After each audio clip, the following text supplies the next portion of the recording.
check. Welcome to episode 264 of the Ross Bolen Podcast, otherwise known as RBP 264, presented by Bolen Media. I am your host, of course, Ross Bolen, here today with my co-host / producer extraordinaire, Mr. Mike Moody. Mike, how are you, sir? Ross, how goes it? It goes okay. I'm behind the boards.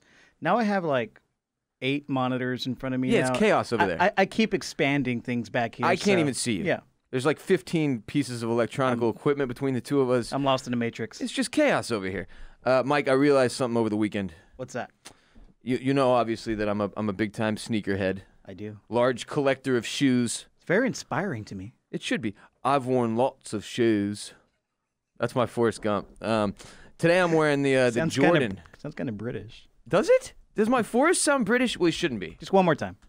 I've worn lots of shoes. That's fucking British, bro. Damn it. That's Michael Caine. Well, fair enough. I've got the Air Jordan 11 on today, otherwise known as the Concorde. You gonna give us a look at it? I can try. There. I've got. Oh, I'll get you the bottom of it there. I like if it. you're watching on YouTube. Look at the bottom. It's hot. Oh, it's sexy. Sexy bottom. But the point is this. I was, I don't know, it was probably 6 months ago, okay, that I got to a point in my closet where there was no more room for shoes. Okay? No more room in the inn. And it was getting obnoxious. I had like 30 pairs of sneakers. It was unreasonable. And it had come time for some spring cleaning. So I was donating all the shoes I was getting rid of, not trashing them, obviously. I've always taken incredibly good care of my shoes, so they're in very good shape and shit. Now, most of the decisions I had to make in this cull, if you will, were easy. But one pair of shoes, I mean, it was mostly shoes like, I hadn't worn in a decade. For real. How often do you do a cull like this? Is it rare? It's rare. It's Like very rare. Every 4 years or something? I mean, legitimately, the shoes that were cut in this round were a decade old. Like, old. I keep them shits. My shoes been the same size, about a 10.5. Not about. 10.5 is my shoe size. So no gout for you? No gout No for me. swelling of the foot? That's good. Not yet. Not yet. Yeah. I will earn it one day. But I've been, any shoes that I bought since back in when I was 20 years old even, some of the pairs I'd saved for that long. And again, so most of the decisions in this cull, easy. But there was one pair that I hadn't worn in so many years because they were just straight up like more of a basketball shoe and less fashion friendly, like tough to match with stuff. Frankly, just like the Jordan Concorde is. The 11 is a little bit more difficult to match with shit. You can wear them with a tuxedo before you can wear them with like a normal outfit a lot of the time. Right. One pair of shoes in this particular cull was the Kobe 6 Concorde. Okay. It had survived multiple culls. Multiple.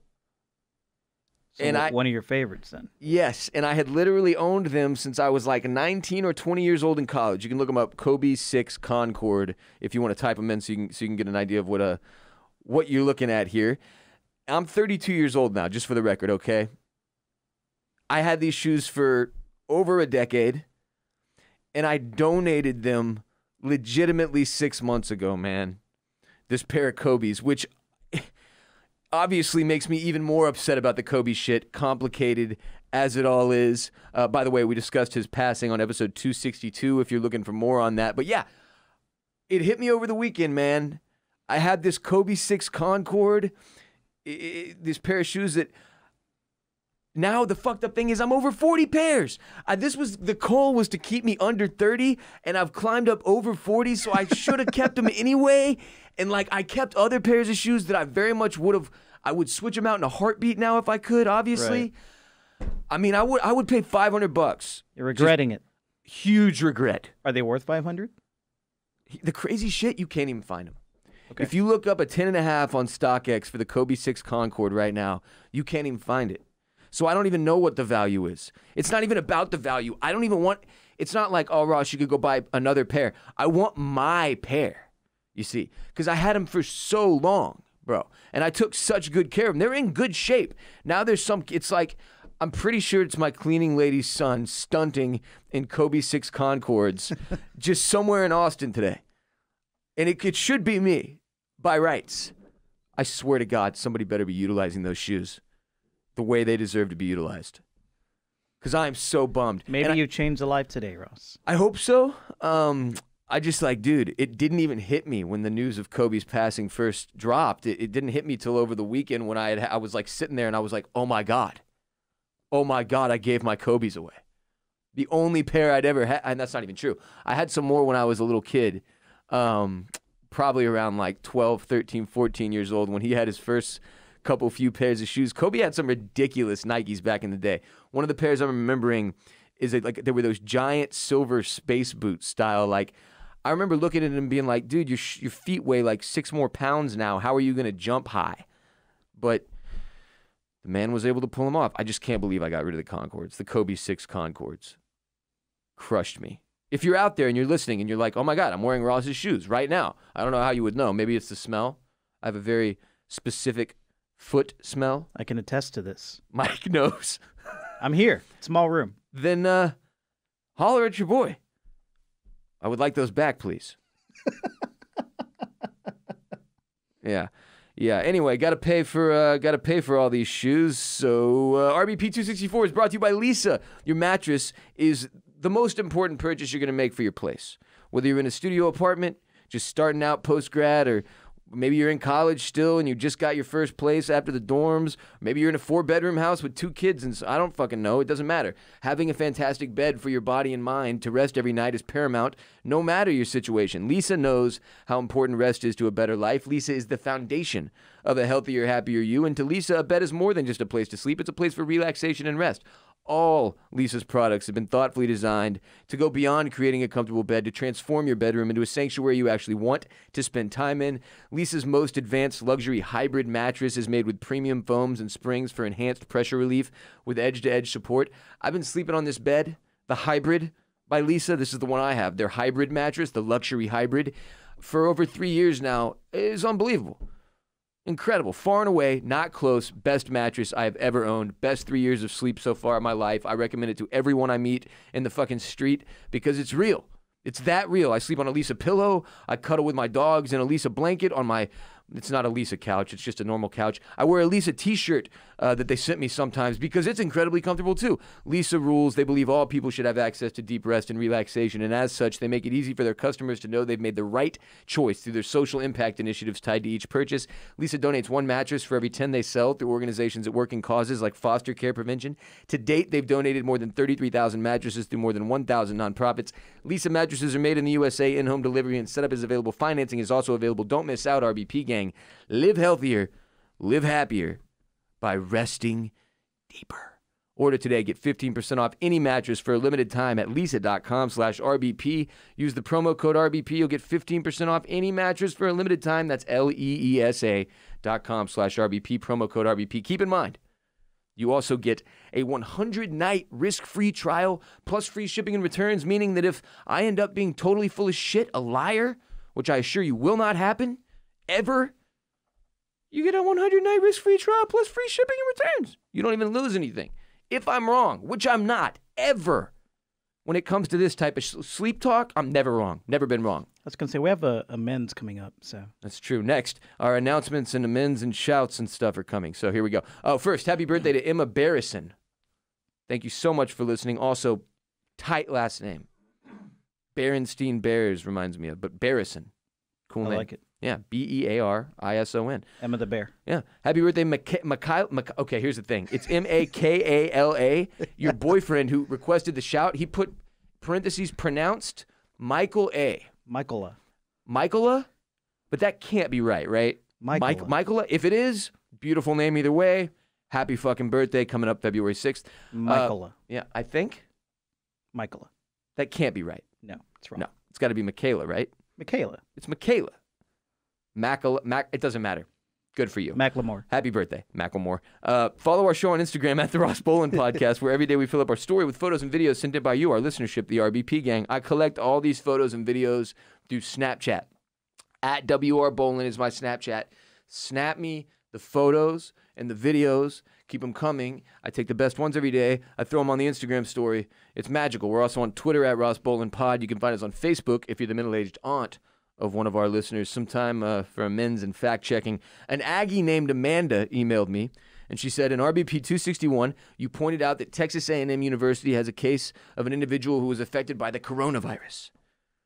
Health officials confirmed that the individual tested negative for the coronavirus. Therefore, no one at Texas A&M University has coronavirus. Just fear-mongering over here, Ross. Sorry. Spreading the fear. I was raking the muck, trying to get more coronavirus panic going, specifically in College Station. Right. Well, I can understand why.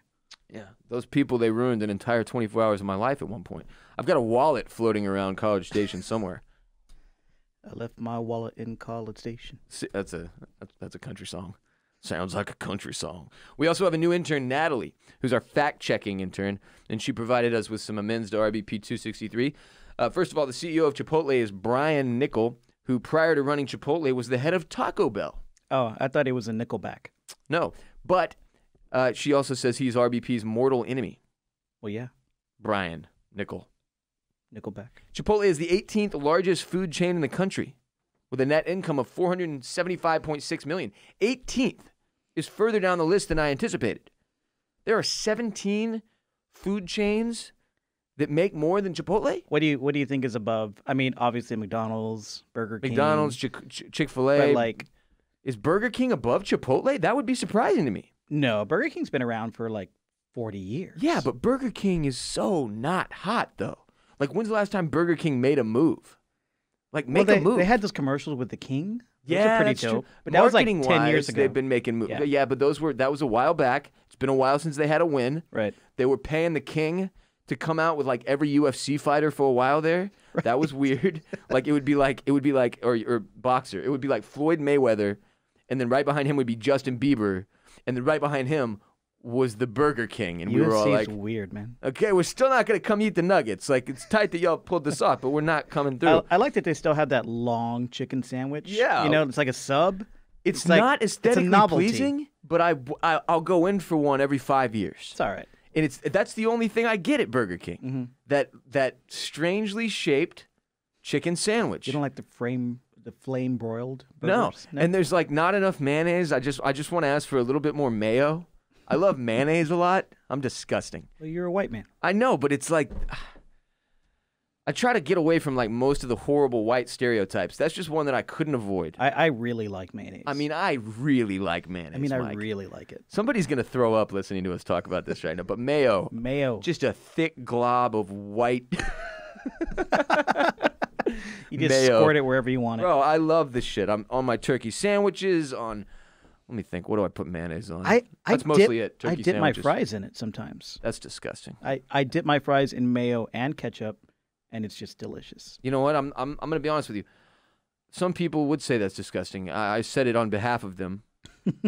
No, I'm a dipper guy. No matter what, I've got, Chick-fil-A, you know the situation. You get all these different sauces, all these different dipping sauces. I think that was probably the place that introduced me to dipping sauces or dipping fries and such, and chicken nuggets and such into multiple sauces. But yeah, that's my game too, man. I'm all in on that shit. Dip it. Mayo, get some ketchup going, see what that tastes like. Try a little barbecue sauce the next time mixed with the mayo. I don't know. Fucking get some mustard in there. Just mix it and dip it, baby. I'm spitting into a pile. It's like some ketchup and some mayonnaise and some mustard, and I mix them together and I spit in it. I don't know why. Did you ever do dip? You did, right? Dip. Is that something we shouldn't talk about? Dip. Dip. Yeah. Did I do dip? Yeah. Oh, forever. You had a thing. Yeah. Oh, forever. Right. Yeah. By the way, speaking of dipping and foods and such, Dunkaroos making a comeback. This isn't on the rundown. It's just something that I just remembered off the top. Didn't you guys mention this on a pod like a year ago? I want to say maybe play the commercial and make fun of it with Jared. But seriously, in 2020, it's coming. Like this year, is coming back to shelves. Like you'll be able to purchase them this summer, allegedly. Dunkaroos, a real fucking thing that's happening, and I always like weren't Dunkaroos? Wasn't that like an Australian thing? Yeah. So that's kind of good timing, right? Maybe they should give the proceeds of the Dunkaroos to the Australian wildfire situation. I think so. Hey, it's just an idea, Dunkaroos CEO. I'm not trying to take money out of your pocket. I'm just saying. It'd be a great idea. 10% at least. Come on, guy. What else here? Oh, James Harden makes roughly $54.51 in 45 seconds. She says she did the math, Natalie. Look, There's no frame of reference here. On the court or in life. Unpaid interns, am I right? Just kidding. Love you, Natalie. President Abraham Lincoln did not enjoy retirement. Richard Nixon did not enjoy impeachment. The population of China is 1.439 billion. Time for our first segment. Insane headlines of the day. We got a few. This segment's pretty self-explanatory, right? I don't have to get into it. We have insane headlines of things that have occurred around our beautiful, wonderful, insane world. And then we discuss the story. I've got a few today, all varying topics of discussion. 2 animal-related, sort of. First headline. El Chapo's daughter marries nephew of another crime kingpin in Mexican cathedral. Keep it in the crime family. Mexican organized crime is the best organized crime, I have determined. It's so soap opera-y and like dramatic and just over the top. It's like even more dramatic than Italian organized crime somehow. They kill everybody. And they just don't really care. The story, listen to this shit. So El Chapo, everybody knows the story of El Chapo. This guy's been in and out of headlines for several years now. He's escaping from prisons. He's getting put back into prisons. He's insane escapes, by the way. Look up El Chapo escape if you never have. At some point, we'll do a stuff to Wikipedia when you're high when enough time has passed. But that was recent history. So anyway, now his daughter has married, apparently this is the same, it works the same way in Mexican crime families as it does in like old medieval times when families were trying to combine power. Yeah, it's like the Duchess of Wales has to marry the Baron of France in order to stop like a war over tariffs or some shit. Yeah, the French and Spanish and the Germans, they were always having to marry each other in some way to keep each other from fighting back in the day. So this is what they do with these organized crime families in Mexico now. So she married the nephew of another feared drug kingpin, unnamed, apparently not feared enough to be named, at a cathedral, because that's where... Oh, they owned the church. That's where you do these things. Yeah. Oh, yeah. A beautiful Mexican cathedral. They showed up in a white bulletproof limo. God, I bulletproof that wedding limo, bruh. I can't read their names, but that doesn't mean I won't try. Alejandrina Giselle Guzman Salazar. Pretty good. She wed Edgar Cazares. Cáceres. The nephew of Bianca Margarita Cáceres. An alleged cartel money launderer dubbed the Empress. And they always have sick fucking simple names. Simple nicknames. The Empress. Oh, yeah. There's this guy who was part of the... It wasn't this cartel. It was the Beltran Leyva cartel. Ooh. They called him El Barbie. Dude, see? Why do they all have dope nick? That's fucking... Because he was American. He was from Laredo. Okay. And he looked like me. He had light skin and light hair, and he went over there and became part of the cartel. And they thought, oh, he's beautiful like a Barbie doll. Let's call him El Barbie. And that's stuck. Yeah. Imagine getting whacked by a dude whose nickname was Barbie. Barbie. Tough to come back from. Also, this is funny. The alleged cartel money launderer dubbed the Empress, that sentence ends with, according to Mexican media. Which feels like both a slight at Mexican media and a poor attempt at sourcing in journalism. Yeah. What do you mean according to American media? What would that even entail? Don Francisco, Sábado Giganto says. According to American media, could be me. Yeah. You know? And I'm not a journalist that would report on the Empress. Anyway, this lavish ceremony was late last month. Obviously, very high security at this cathedral. It's the city, what is this? Culiacan? Culiacan? It's at the heart of Mexico's powerful Sinaloa cartel. If you've ever watched, Narcos, you understand the ins and outs of how all this stuff works, right? Narcos. Sort of. El Chapo was in charge of the Sinaloa cartel before he got popped. Obviously, he's serving life at a Supermax prison in Colorado. Why Colorado? That just feels like a huge win for him. If I'm going to prison, send my ass to Colorado, please. Please, keep me away from California, the fuck out of Texas. Send my ass to Colorado. That has got to be the best place to go to prison, weather-wise. Weather-wise, kind of a liberal state. They got probably gets good health care. They probably got weed in there for free, in some kind of medical marijuana situation inside of the prison. Yeah. Is that a thing? I hadn't even considered this. Conjugal visits, probably. are states where medical marijuana is legal. Can you smoke the medical marijuana like a cigarette in the prison? Don't know. Wonder they have certain wings of the prison, like the pot wing. The stoned wing, yeah. There's a wing for waking and baking in prison. Prison sounds fucking awesome in my head. Anyway, the daughter of El Chapo was wearing a beautiful white dress. Everybody was so stunned by this white lace dress. She had a tiara. She danced on the floor with her mother, Maria, El Chapo's first wife. They had social media posts showing popular Mexican bands and singers performing for the pair at the cathedral. Yeah, all the news outlets, all the photos are just from social media, from Instagram, from Twitter. And people are very upset. You may be asking, why? Why are people upset? Let them celebrate love. Well, no, these are newlyweds that are essentially at the front.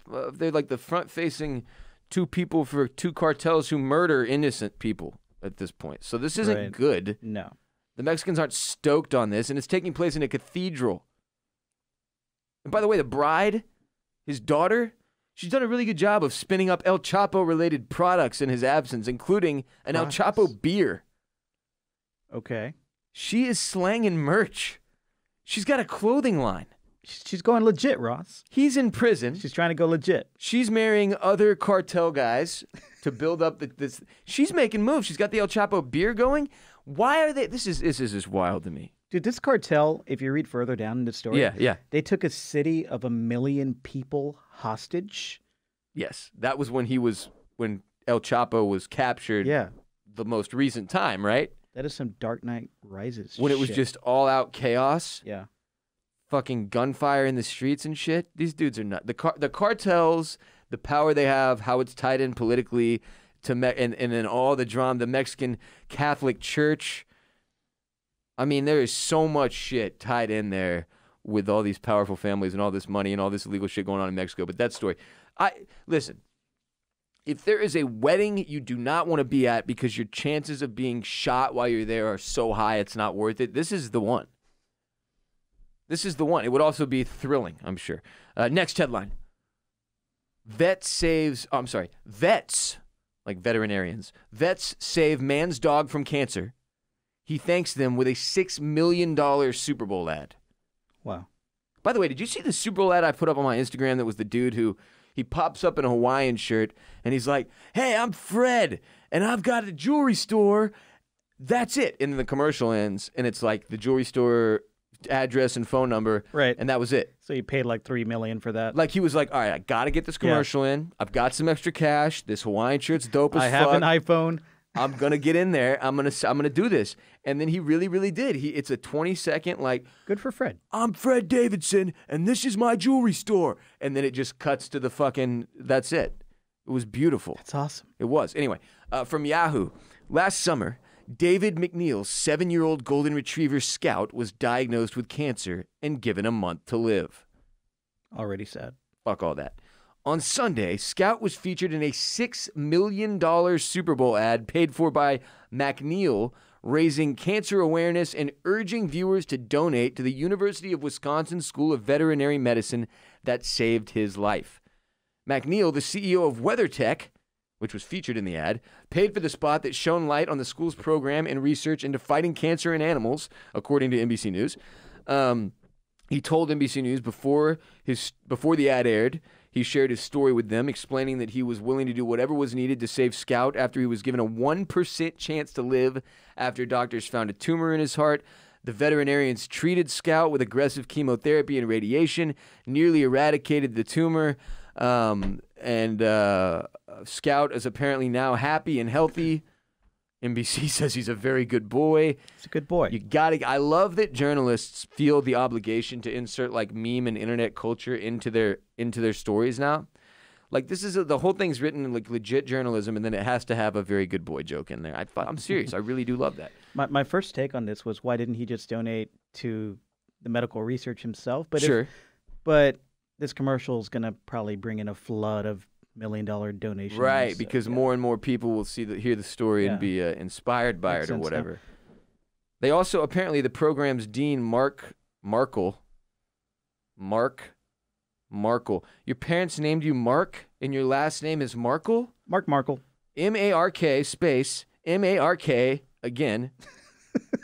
E-L. Mark Markle. He told NBC News that their veterinary research also contributes to cancer-fighting efforts for humans. Oh. That's good because we need it. We do need it. Shouts to Scout, the dude who threw down $6 million in a Super Bowl ad to show appreciation for this the Wisconsin School of Veterinary Medicine that's saved his fucking dog's life. Have you gone through like a medical scare with one of your dogs? Not cancer, but... Yes. Yeah? Multiple, in fact. One point, Bruce lost all of his fucking hair. Why? It was all falling out of him. We were like, oh, he's clearly dying. This is fucked. And he was fine, like 2 weeks later. Was it he stress? had some weird reaction mixed with stress and allergies or something, and he was totally cool. But it really did seem like during that few week period that he was a goner. I was freaking out. It's so worse when your pets are sick. It's Oh, my so God. stressful. And then part of the stress is like, man, I don't want to lose this animal and go through all this pain. Right. And also, part of the stress you don't want to admit is, how much is this going to cost me? Yeah. Because it can and be very expensive. Dude, and then the element of it's the lack of being able to communicate with your pet. Like, they can't tell you, this hurts and this is how much. Yeah, yeah. You know what I'm saying? Like, you got no frame of reference for what they're going through, And which makes the decision-making very difficult. Some animals hide it, too. Very well. So you never know. Yeah. No, it's ugh. Yeah. You want to talk about some bugs real quickly? Last headline. Sadness and worry after 2 men connected to butterfly sanctuary are found dead. So this is a crazy... Again, we're in Mexico. Mexico. Yeah. We are in Mexico again. But I'm big on butterflies. Big butterfly sanctuary guy. Oh, nice. Weirdly, Yeah. not sure how this. Back in middle school, they used to take us to there was 2 different butterfly situations. I'll get to them in a few minutes. Let's talk about the story first. Anyway, to finish my thought, 2 different butterfly situations that I got to go to in Houston, one outside of Houston, one in Houston, that kind of got me into this butterfly sanctuary type of deal. So, for those of you who don't know what the butterfly sanctuary is, we'll get to that too. This beginning part from NPR. Each winter, millions of monarch butterflies make their home at the El Rosario Reserve in Mexico, one of the best places in the world to see them. Local guides lead tourists up the mountainside on foot and horseback to where the monarchs cluster in fir and pine trees. Their bright orange wings flit amid the mild weather of Michoacan. Mike, this is for you. Michoacan. Thank you. And signs ask for silence as visitors enter the nesting areas. Weird thing about these butterflies, they always do ask you for silence. In a butterfly sanctuary, like the butterflies have big ears or something. This week, the sanctuary is in mourning for 2 of its protectors.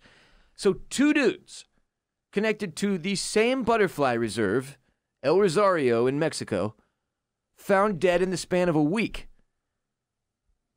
Quote, showing the danger that conservationists sometimes face in a country where protecting the environment can mean encountering hostility and violence from gangs and business interests. Right. One of these men was actually an activist for civil rights and fiscal rights in Mexico, too. So he was already a target of these evil special interests guys. Yeah, so it apparently it was not a robbery. Like Gomez, one of the dudes that was killed, was found with over $500 on him, 10,000 pesos. They didn't want his money. It was very much about their impact in the butterfly community and socially, otherwise. Well, it sees industrial corporations possibly hiring, goons to kill these guys who are advocates for preserving these lands. Right. That these corporate goons want to steal and line their pockets with. They Right. just want to build more industry out there. And there's no real regulation from the government to get this to stop, so it's just going to keep happening. Yeah. So when a second dude went missing, they opened up an investigation. These guys are being found not normal circumstances, okay? Like Raul Hernandez Romero, who had worked as a tour guide in the preserve, was found bruised, his head showing trauma from a sharp object.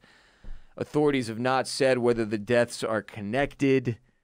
It's the same monarch butterfly biosphere reserve. Same two, peaceful dudes who Yeah. like to preserve land for butterflies. Yo, it's pretty clear cut what happened here. Yeah. It's crazy to me that this at a butterfly reserve, we can't even keep the drama out of the butterfly reserves. Wild. Monarch butterflies, though, cool as shit. And I said at the beginning, I would tell you, Moody Gardens in Galveston.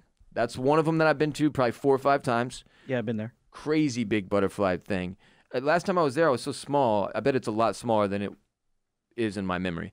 And then at the Museum of Natural Science, there's the Cockerel Butterfly Center that every time I go, I stop through and do the walk through. It only takes about 5 minutes, and it's not as big and crazy, but it's still really fun. Monarchs in particular, the orangish, and then they've got like the black patterns in them. Right. I've always loved, and they were one that we were like, we definitely studied it at least a couple different points throughout my educational process in like middle school and high school. I'm not sure why. Monarch butterflies, big for science teachers. They love monarchs. I think it gets the kids excited. Because they can fly. And there's stages. Yeah. They're cool. You go into a cocoon, Yeah. Chrysalis. There are cool words associated with butterflies, different colors and such. Now, they're fun for children to learn about. I get it. We're a butterfly podcast now. Grab that net and catch that beautiful butterfly, pal. RBP 264 is also brought to you by Postmates. When you need red wine at 4 p.m. or sushi at 9 p.m., a breakfast burrito at 8 a.m., ibuprofen at 10 a.m., you Postmate it.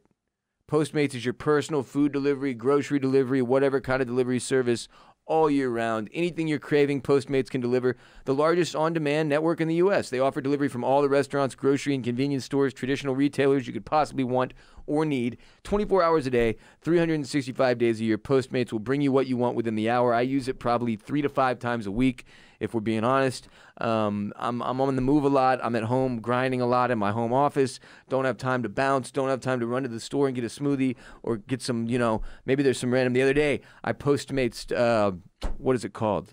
What do you write like letters on? Paper. Yeah, but you specifically buy paper. A kind of paper just for writing letters. Stationery. Stationery. I Postmates some stationery. Some fancy paper. Random as that may be, because I needed it. No more trips to the store. You don't even have to know where the store is. Postmates will deliver anything to you. Use it the way that I do. It's freaking awesome. Very convenient. Saves me so much time and energy. I mean, it could be a situation where you notice, oh my God, I'm out of deodorant. And I've got 20 minutes. Or an hour. Postmates some deodorant. Postmates saved my ass last night. What'd you get? What'd you need? I have sleep apnea. Okay. Because of my allergies and shit. Yeah. And my sleep apnea machine needs distilled water to work, and I was out. Oh. And it was like 9 p.m. I was like, oh man, I was already in my jammies. Not trying to run to the store. Postmate. Boop. Yeah. Distilled water is one of those weird things too, where you only need it for very specific stuff. Right. It's like a humidor. Yeah, exactly. What is this? What is this weird water? Yeah. So, for a limited time, Postmates is giving you, RBP gang, $100 of free delivery credit for your first 7 days. To start your free deliveries, all you have to do is download the app and use the code RBP. That's RBP for $100 of free delivery credit your first 7 days when you download the Postmates app. Anything you need, anytime you need it, Postmate it. Download Postmates and save with the code RBP. Next segment. Stuff to Wikipedia when you're high.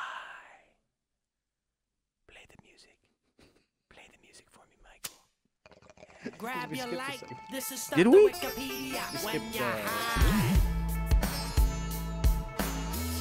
No, we're One of good. the news items. Oh, did we? Or I removed one. Stuff to Wikipedia when you're hot. Today's is Battle for Castle Itter. Itter. Battle for Castle Itter. I-T-T-E-R. By the way, shout out to Chris Colson, a.k.a. Coles, for the segment suggestion. I have never heard of this. Are you familiar with this? No. Castle Itter? Itter. Or the battle for it? No. Is a World War II deal, okay? It was fought, the battle for Castle Itter, in the Australian North Tyrol village of Itter on May 5th, 1945. So these are the final days, literally the last days, of the European theater of World War II. I've always loved that they call it the European theater, the Pacific theater. For the European side of World War II, though, the thing is wrapping up, okay? Shit is over. Troops of the 23rd Tank Battalion of the 12th Armored Division of the U.S., blah, blah, blah. Doesn't matter. Here's the point. Here's the reason this is a crazy, crazy battle that you have never heard of. It's one of the few, it's been called perhaps the weirdest battle of World War II. Soldiers ended up fighting with the Americans and the French against the Nazis. So it was one where we ended up in a strange situation where there was enough, I guess, good Germans at this point who had realized what was going on that needed to help flip the whole power situation with us. So Castle Itter Castle, it's a small castle on a hill near the village of Itter in Austria. And by the way, this is an example of one of those, like if you Google this, it's a just ridiculously beautiful landscape. And Band of Brothers is the place that I learned how many of these different countries in Europe were just unbelievably pretty. And then we were just running amok and murdering each other all over them. Anyway, at one point, this castle was pulled into the SS. Himmler ordered that it become a prison camp. So it became a prison camp in 1943. It was placed under the administration of the Dachau concentration camp, which was one of the worst ones, obviously, one of the most famous ones. And it had lots of high-profile prisoners. There were apparently, there was a noted tennis player, Jean Bororta or something like that. There was a former prime ministers. There were former commanders-in-chief. They had all kinds of French political leaders, trade union leaders. The camp was filled up with a lot of notable people. They had these VIP prisoners in there, and then so here's the thing: this story is incredibly long. The full-blown version of what happened in the Battle of Castle Itter. You can read it on Wikipedia if you want to. That's a very straightforward, dry version of it. You can also read any number of crazy accounts from journalists, from the BBC, from different people who have studied it 100 different ways, but essentially, the gist of it is that the Americans and the Germans and the French ganged up to take this castle back from the Nazis. Wild shit. Were these turned Nazis, these Germans, or were they just German people who were oppressed by the Nazis? It's probably what it was, right? The actually classified as Nazis ones? Right, yeah. Not... I think the Nazis that they were liberating these people from this camp from were Nazis. Okay. If I'm not mistaken. And then because at that point, if Right. you were not a Nazi, shouldn't you have been bounced over to the good German army side? I would hope so. Right? Probably not, though. A lot of guys, a lot of pressure. Tough shit there. That situation. Fucking brutal. World War II. But this is one of the few bright... I mean, it is very difficult to come across stories in World War II where you see cool stuff like the Germans and Americans working together in any capacity. So this was a cool little story. Who would you cast in this movie? I don't know, but they got to make this movie, right? Yeah. I feel like I need James Bond in there. Daniel Craig?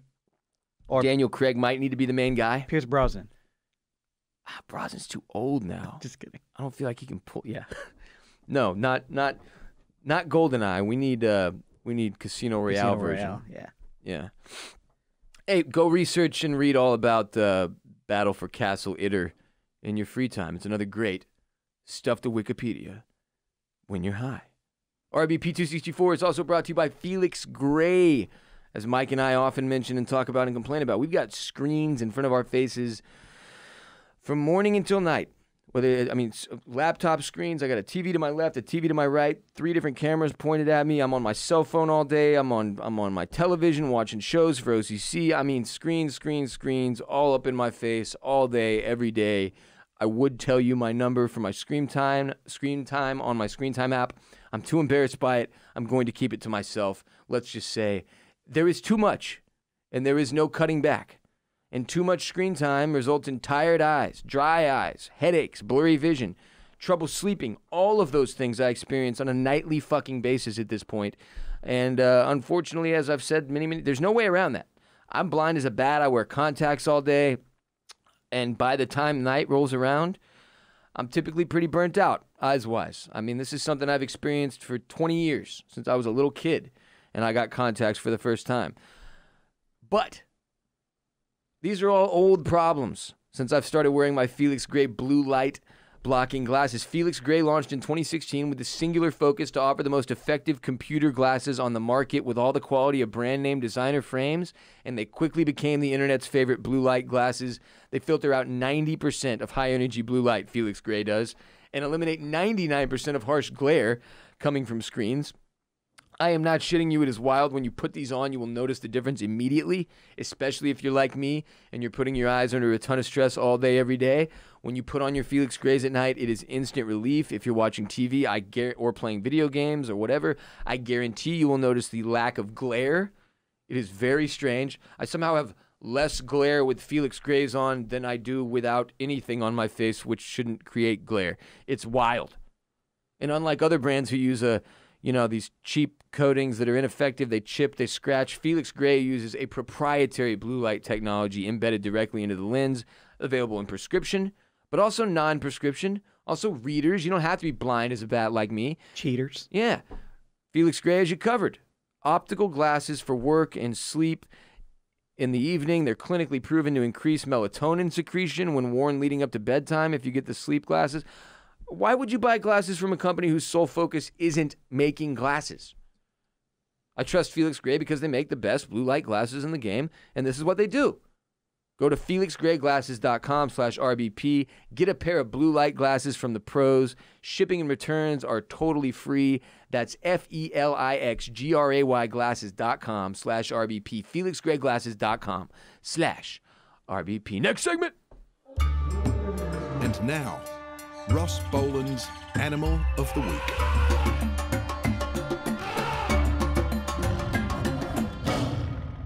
Love it. Animal of the Week this week, it's the groundhog. Hey, it's a groundhog. It was Groundhog Day, and one of our listeners and a big part of our Twitch community was born on Groundhog Day and also might literally murder me if I don't do this as the Animal of the Week. Somehow we have never done the groundhog. It seems like it might be boring. Like just the groundhog. I've got news for you. Right? Uh-huh. So much more exciting than I expected. Okay. I had no clue the groundhog was such an interesting little motherfucker. All right. But it is. So here we are. We're doing the groundhog. Get off my back. I'm going to start you off with a little bit of some National Geographic here. Obviously, Groundhog Day. Big day, right? That's the 15 minutes of fame for the groundhog each year. And then people proceed to forget about them completely. But February 2nd, Groundhog Day, very unique celebration. We turn to Punxsutawney Phil to tell us whether or not if the groundhog sees its shadow on that day, there will be 6 more weeks of winter. If he doesn't, then we're good. Never really made sense to me. I don't know why who the first guy who pitched this, like if you pitch this in 2020, hey, how about a new holiday? It's I don't know, the groundhog, and we'll relate it to the fucking seasons. We'd be like, get out of here, bro. We're good. That's the stupidest holiday of all time. But somehow this has stuck. Well, I mean, somebody in Punxsutawney was like, we need to get the tourists in here somehow. And genius. There's a groundhog there. Hey, that person should be getting a pay bump. Yeah. Whoever came up with it for that town, yeah. No, one of the many, many facts that I didn't know about groundhogs, they're related to squirrels. I can see that. There's a family resemblance. Had no idea. They're also, groundhogs, a type of rodent known as a marmot. Marmot. They're marmots. Closely related to squirrels. They are giant ground squirrels is what they are, says Richard Thorington, curator of mammals at the Smithsonian National Museum of Natural History in Washington, D.C. I pulled quotes. I like it. About groundhogs. All I know about groundhogs is that they are the second best Bill Murray co-star after Dan Aykroyd. True. Did you enjoy the Bill Murray Groundhog Day Super Bowl commercial? Yeah, I laughed. It was okay, right? I laughed. It was all right. They did a good enough job. It was fun seeing Bill Murray get paid and goof around. Yeah. Yeah, he doesn't do that much. He doesn't no. really fuck around with stuff like Not that. outside so of like cool movies. To see. Yeah. Yeah. From the National Wildlife Foundation, the identifying features of the groundhog: brown fur, round body with a small bushy tail. Love that. Furries, I know you do too. Short, strong legs with curved claws for burrowing. Small, round eyes and ears located on the top of a flat head. 2 long, ever-growing incisors. Those little teeth, man. That's what makes them so funny looking. Their teeths. Groundhogs are found in the majority of central and eastern United States, as well as in parts of Alaska and Canada. They're known as an edge species. They prefer transitional areas where forest or woodland meets well-vegetated open fields or meadows, basically. They don't like to hunt for their food. Right. Bring it to me, brother. Yeah, they spend a lot of time underground in these complex burrow systems that they dig in dry, well-drained soil. They actually dig incredibly complex. I mean, they get wild down there, these tunnels.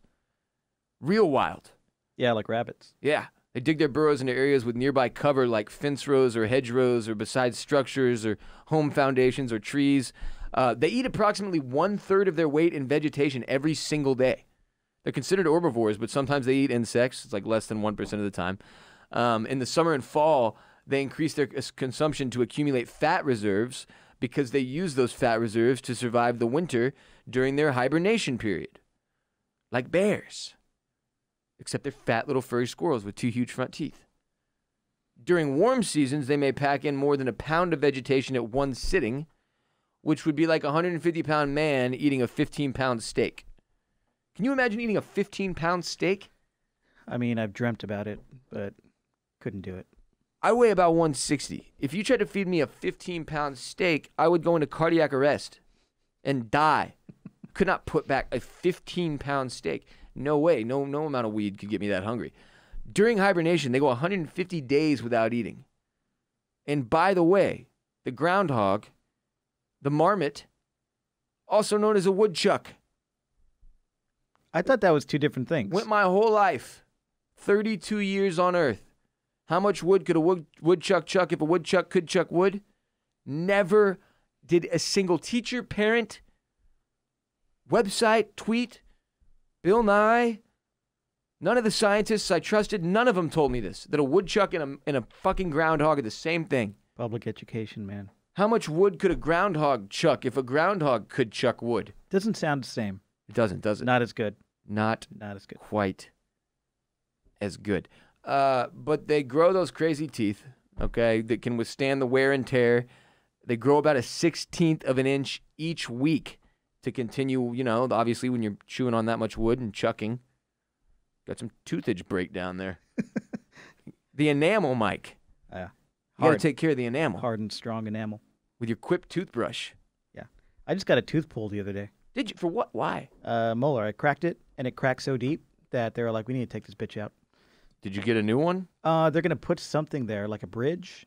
Okay. It's a back molar. So you don't need this fucker. Yeah, I don't need it. They're See? like, you can just leave a hole in there, but it's not good for you. Every one I ruin, they're like, nah, you need this one. Mm-hmm. That'll be $15,000. And I'm like, fuck. Every time I go in, oh, you got another tooth crack. Well, do I need this one? Yeah, no, you need this one. Shit.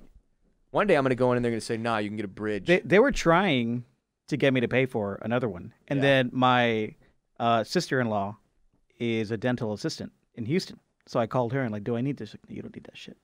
I'm going to tell you, kids, if you lose a tooth and have to get it replaced with a cap or a what's it called? Implant? Like a porcelain implant? If you have to get a full-blown implant, you got to be ready for what is coming. That is an 8-month to 9-month to a year process. Yeah. This shit is not a week. It's not one thing. Do you sit down and it's over? Nah, son. I did this a couple years ago. It was hell. Fucking nightmare. They ripped the tooth out of my head. They gave me a fucking mouth guard with a fake tooth, one fake tooth on it. So imagine like a mouth guard, but there's only one tooth, and I had to wear that forever.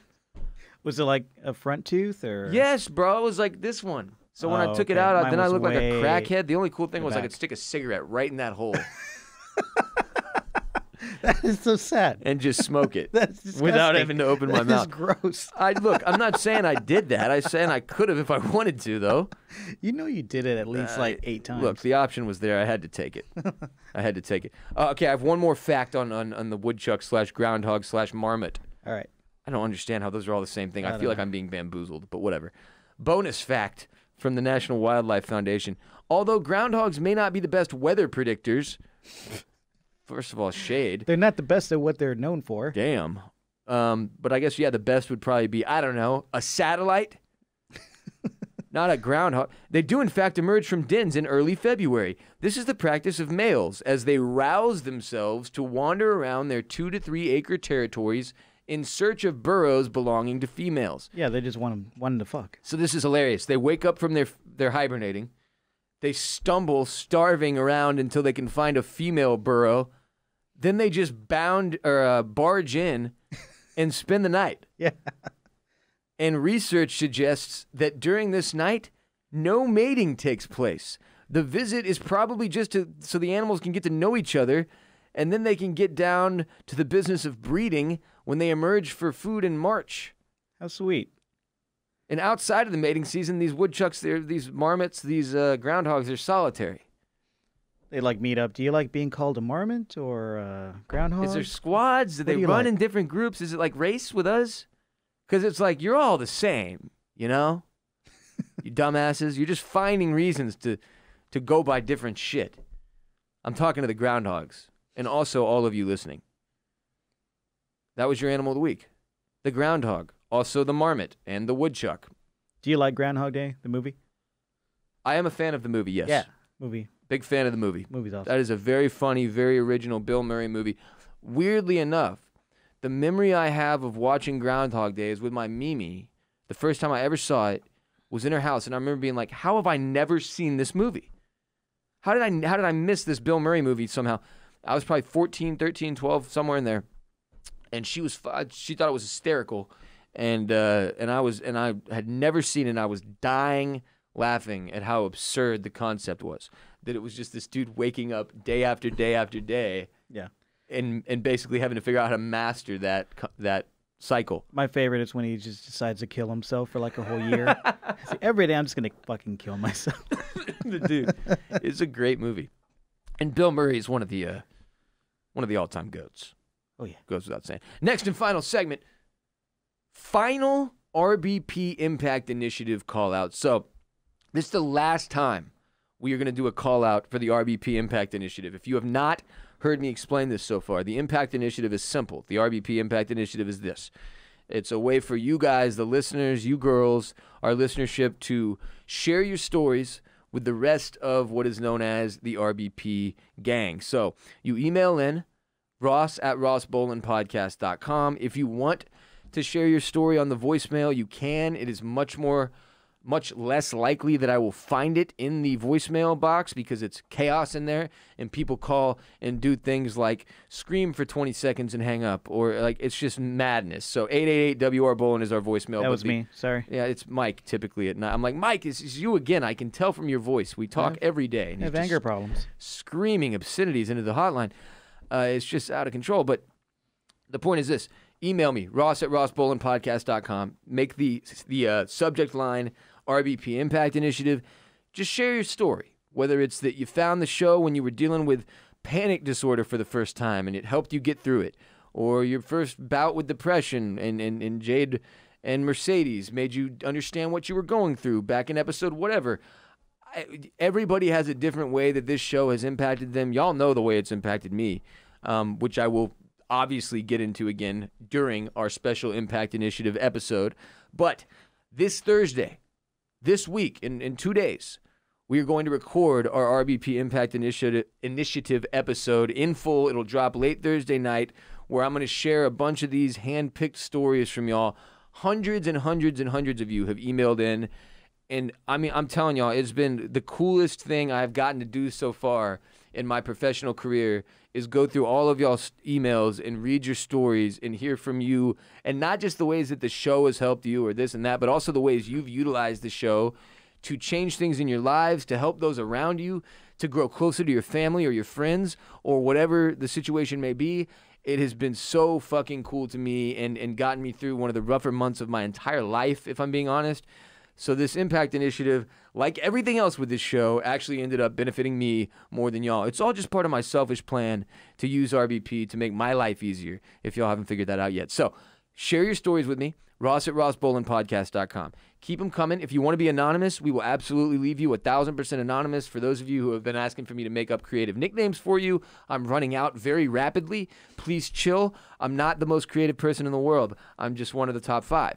And all y'all stories have meant so much. No story too little or too big. We get stories from people who tell me I was about to kill myself and then this happened and impacted me in this way. We get people who say I was having a bad day and I thought about honking at someone and I was listening to RBP and it reminded me that was stupid, so I didn't. It could be as simple as that.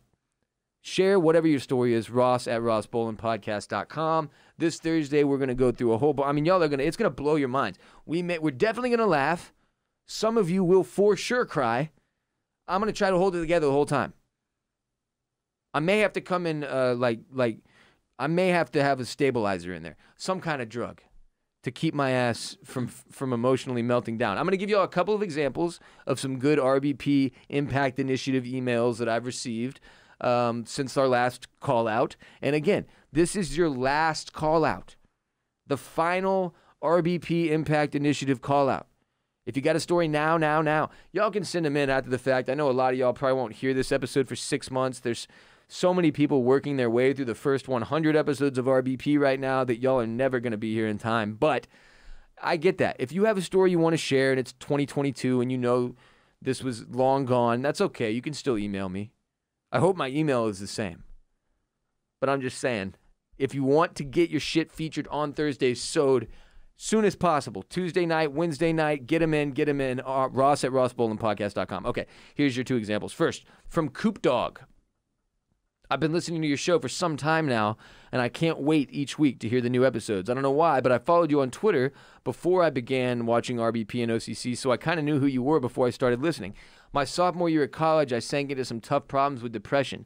I was living with a roommate who went home every weekend first semester. Oh, fuck all that. And basically moved out second semester. I hope y'all can tell when it's my words versus theirs. I'm always like, dude, I'm always reacting to the emails live. I wonder about that because I'm reading it too. I'm like, do they know? Sure it doesn't say fuck all that in here, but yeah, sorry. Anyway, continuing with his words, he was just a homebody. I was very lonely because of this and really began to doubt my self-worth. I wouldn't go out with friends when they invited me, and I spent most nights alone. All the factors led to a bad fight with depression on top of the anxiety I've struggled with for years. It got worse and worse. Finally, I hit a breaking point, and I had to seek help from my family. They helped me get into therapy, and I've been making great strides since then. Therapy is great and one of the best tools to help me. The best thing I have learned is just to say yes. Force yourself to go do something with friends, even if you don't feel like it. I began spending more times with friends and family, and I even enjoyed excuse me.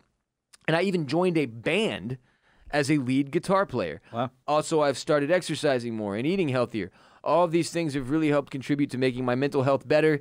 It is still an uphill battle, but each day is a little better than the day before. Your show helps me on a daily basis. I really appreciate all you've done for me. I'm graduating in December with a journalism degree, and I hope what I do is as impactful as what you do. Gang, gang, gang. Hell yeah. Appreciate you. Coop Dog's doing it right. Coop Dog's going to journalism school. Coop Dog is following the Bill Chungus path to success. Well, he recognized he needed help. And that. And he asked his people for help. I mean, I went to the same shit in college. I can relate to this very much. Kind of similar roommate situation, kind of isolated. Right. And I think that's very common, like first semester, especially first couple semesters. Yeah. And I had all these hopes and dreams and ambitions, and I wasn't going to let depression take that away from me. Right. But I couldn't stand on my own 2 feet at that point. I had to call my people, humble myself, ask for help, and that was the best decision. That's what he did here. Honestly, Mike, that's weirdly, I've never struggled with that part. Mm-hmm. Some people are built in a way that their pride or their ego keeps them from being able to reach out for help. I was embarrassed. Now, that wasn't it for me either. It was like straight up for me, fear has always driven me to ask. Okay. So good. I'm like, I got no problem being like, I have no clue what's happening here. I'm actually terrified and need help. Right. Anybody who's willing, bring on the help. Hell yeah. That's never been a problem for me. It's not, that part was always easy, but it shouldn't be a problem for anybody, you know. But it is for so many people. of us. Yeah. It's difficult to ask for help. People don't want to ask, and that's also a habit thing. Once you learn how to do it, once you learn how to ask people for help, it's so much easier, man. Now I have my crew in place, my team in place when I need to call somebody. And, you know, my friends, those of us who suffer from depression and mental illness, you know, we all know to check in with each other. See, that's the cool thing I've started to build too, and I can't recommend that highly enough. And it's one of the things that I think this show really gives us an easier ability to do, especially if you're delving into our community, if you're really sinking in, if you're in the Discord, if you don't know what Discord is, I don't have time to explain it to you right now, but if you're in our Discord community, or if you're on Twitch, or if you're in the Instagram comments or on Twitter, interacting with us, sharing your stories, I think it gives you a better opportunity to build your core group of people that really understand you. And I know this is true because I've added several of y'all from this community that I didn't meet in real life. Some of you I have not met in real life, period, that I talk to multiple times a week now, that serve as part of my very own support group for me. So that's for sure. It's so big, man. And the more people you can find that, like Mike said, that you can check in on each other. Like, I got a few friends who I know deal with rough shit. And every once in a while, I'll check in on them and they check in on me. How you doing? How you doing? I'm having a terrible time, or I'm not doing so great, right? It's just so somebody knows even. It just feels better somebody else knowing that it's not just you up in your own head. And people who have a feel for what you're going through, other people with depression, anxiety, mental health issues, can be very valuable people to have in your camp. You got to have some of them at least. It can't just be normal motherfuckers with normal brains. No. You got to have some of the freaks in here with you because we know what we're talking about. They get it. And we get it, and we've been through it, and we've seen it, and we think similarly and feel similarly. So anyway, here's another one from Corporal JJ. Oh. Corporal. Hey, Ross, not sure if you'll see this, but my brother was in a fraternity at Washington State University, and he shared the podcast with me. Shouts to Josh. He introduced me, and it's gotten me through my time in the Marine Corps. So I just wanted to share that I play your podcast every day at my unit, and you've gained about 20 listeners from it. Your influence has stretched from the TFM days to many other platforms, so I can't express my gratitude enough. I appreciate everything you do for us all around. Your mental health initiatives have helped a lot of our military members. Take care, brother. I hope this gets read on the podcast. Please don't include my email signature on the pod. I won't. Blah, blah, blah, blah, blah, blah, Jacob. Appreciate you, dude. Thank you for emailing in. Thank you for sharing. For all of y'all who have ever hit me up that are that are serving either in the military or whatever way, y'all, you don't have to say thank you to me. It's the other way around. I do the show for y'all. That's how this works.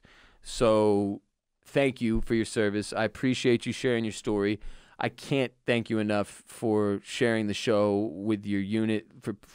You got a band of brothers listening to you. Dude, whenever we get groups of military guys that send me pictures or videos of them, like either listening to the show or like we've gotten ones on, like dudes are on like motherfucking insane airplanes, like, you know, what are the aircraft carry? The airplanes that don't, there's no seats. Yeah. There's just benches on the wall. And it's like a bunch of dudes on one side, a bunch of dudes on the other. We've gotten pictures of people like saved up 13 episodes for this flight. And I'm like, wow. That's the coolest shit in the world to me. Because, you know, nobody is in, I mean, that's not nobody. But look, nobody signs up to be in a more perilous spot than the men and women who are in our military to protect us and serve us every single day. So entertaining even 10 of y'all would get me through this. So I appreciate y'all. Thank you so much for your service, for listening, for sharing your stories with us. If you're in the military, I don't hear from enough of y'all. Holler. Y'all come I know you're busy, and a lot of y'all are, you're stationed in different places. I always get emails and people reaching out that are like, I'm about to go out on my first tour, or I'm about to go to basic training, and it'll be X amount of weeks before I'm even able to listen again. And that shit means so much to me. I know y'all might not necessarily, it's not that big of a deal to update me on your military situation or whatever. You don't know me, but I would love to hear from y'all. If you are in the military, if you're a serviceman or woman, holler at me. Let me hear your story. Not even necessarily an impact initiative style thing. It doesn't have to be like, this is the way the show changed me or how it gets me. I just would like to hear your story about maybe why you decided to serve or how your career has gone in the military so far or whatever. I don't know very much about the military, man. I like to know like what they've seen on their departures that we don't see or think about, you know. Yeah, they're going all over the world. Dude, the military is a great example of one of those things that's like, if you're not a military person and you're not a military family and nobody you know is in the military, then you never stop to think about what that entails, and that there are literally hundreds of thousands of people being shipped all over the fucking planet on our behalf to do stuff that is supposed to keep us safe. In some cases it actually does, in some cases probably not. It doesn't really matter. The point is this: they're doing a job for us. So, man, I routinely will stop and be like, God damn. Because I just don't, none of my people are in that boat. Yeah, same. I don't know what that says about me and my people. That's not true. I got like one or two people I know. Got one nephew in the Coast Guard, but he's stateside. Well, shouts to him. Yeah, he's a good kid. And everybody else in the Coast Guard. But yeah, if y'all are in the military, hit me up, holler. Everybody else, RBP Impact Initiative, Ross at RossBolenPodcast.com. ROSS at RossBolenPodcast.com. You can tweet at me or DM me. Y'all are coming at every angle, but I'm telling you, the email is the one I'm going to see. Okay? No, even text messaging is not a promised method of communication anymore. in 2020, which that might be a segment we talk about at some other point. Mike, you remember when like email, if you emailed somebody, you were getting a response. Yeah. Email was like, you checked your emails. Email was very, very important. I feel like that's no longer the case. Yeah. That spam and the amount of promotional emails we all receive has made that no longer the case, and that text messaging is like the next one on the list. Texting or TikTok. Or TikToking. But texting is getting ruined because it's everybody texting everybody all day, every day. We all have like 6 or 7 group texts. We text about every single event in every single one of our lives. And it's like we're over-connected to the point where I no longer even feel obligated to check some of my group texts if they're 40, 50 messages deep. Yeah. So I'm not catching all the shit that's being said, and it's becoming more like email where it's like, listen, if I miss your text, sorry, but you shouldn't have texted me. Soon we'll get to a point where it's like, I will only accept communique delivered face-to-face. You don't want that. We're going to get back to that. You don't think that's the cycle? Ah. It's just like everything else. It would be long. You and I will be long gone. This will be like the cyborg version of me dealing with this. That's fine. But at some point, we will get there. Probably. I believe that. I'm serious. It's cyclical. Back like to fashion. basics. Yeah. We need to get back to caveman days. Simple, straightforward, smoke signals, hitting each other over the head with clubs. Carrier, pigeon, send a raven. That's it. Easy peasy. RBP Impact Initiative. Keep them coming. Ross at rossbolenpodcast.com. Love y'all. Thank you so much for sharing your stories, your personal, deepest stories. Some of y'all, it's just funny shit. Some of y'all, it's like literally the craziest shit I've ever heard in my life. Both are incredibly meaningful and impactful. #impactful to me. So thank you again. Before you head out to take on the world, time for some very important announcements. First and foremost, you've been saddled with 2 legal obligations having listened to the entirety of this podcast. Number 1, you must rate and review on Apple Podcasts. If you listen on Spotify or SoundCloud, you watch on YouTube, that's awesome. Thank you. Maybe you watch on Twitch if you're one of our Twatchers. Love y'all. Thank you. I would appreciate if you would subscribe and rate the show and review it on Apple Podcasts, just for shits and gigs, even if you don't listen there. It's just the biggest platform. It's the one where the reviews and the ratings do the most damage. So give us 5 stars, write a couple sentences about why the show is great, and you can move on to your second and final legal obligation as part of the RBP gang, which is to share the show with a friend, a family member, a coworker, a neighbor, any one individual you can think of that maybe it's that Karen next door, she's got just fucking hella animals in her backyard. She's like the Ace Ventura of the neighborhood. And you're like, damn, Karen loves animals. Karen would probably love RBP. Share RBP with Karen. Share it. Karen, we're here for you. Karen, this show is for you. We're a Karen podcast. Share the show with Karen. Share it with Tim across the street. Jerome. Share it with who the fuck ever you think would like it. RBP, one person this week, one person next week, one person every week until the week you die. If you share the show with one person every week, you and I will be up to good legal standing. You can check that second box. I'll call off the dogs. We don't have to see each other in court, and we'll both live long and prosper. Follow us on Instagram at the Ross Bolen Podcast. We're on Twitter at Ross Bolen Pod. And you can follow us on Facebook if you're the middle-aged aunt of one of our listeners. You can follow me, Ross Bolen, on Twitter, Instagram, and Snapchat at WRBOLEN, at WRBolen. You can also listen to my other shows, Oysters, Clams, and Cockles, where we cover all the best in TV and film. Myself and my good friend of 17 years now, Mr. Barrett Dudley, also brought to you by Bolen Media, Oysters, Clams, and Cockles, available wherever RBP is available.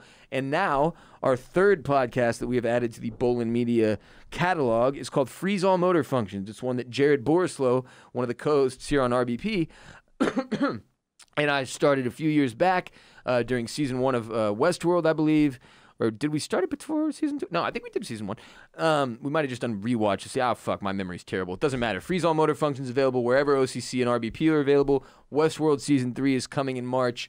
Jared and I are very stoked to cover it in its entirety. If you are a Jared fan, I can guarantee Freeze All Motor Functions might be your favorite show. Maybe even better to you than RBP, because Jared leads the show and I come in every day and I pester him with questions and pepper him with questions, and then I beat him. I've seen it happen. Ruthlessly. On camera. for like 20 minutes an episode. I beat him. It's many injuries. Yeah, we have a lot of fun, though. Freeze all motor functions, oysters, clams, and cockles, and RBP, all available in the same places. Mr. Mike Moody, thank you so much for co-hosting and producing today. As always, where can we hear more of your voice and follow you on social media as well? Well, Ross, a minute ago you said live long and prosper. That reminds me that I have a Star Trek podcast that's going strong right now. Yeah. And it's we're reviewing Picard, the new Star Trek show. Yeah. So you can find that at Star Trek Pod on Twitter. And how is it so far? You okay with it? It's all right. You gotta listen to the podcast. It's only 2 episodes. Okay. So it's building up. You're not even to episode 3 yet. You can't judge yet. Yeah, but we have a good time talking about it. We do a live stream on the podcast too. Nice. And you can find me at Mike Moody on Twitter and at Star Trek Pod. Mr. Mike Moody, everybody. That will do it for RBP 264, recorded and produced by Mike Moody and Grant Davis at Permanent Record Studios in Austin, Texas. We'll be back Thursday evening with our RBP Impact Initiative special, episode 265. RBP 265 coming Thursday night. You'll catch it Friday morning if you're not up late. Podman gets paid. Respect Mr. Park. Strength and honor. Gang, gang, gang. Peace be with you and also with you.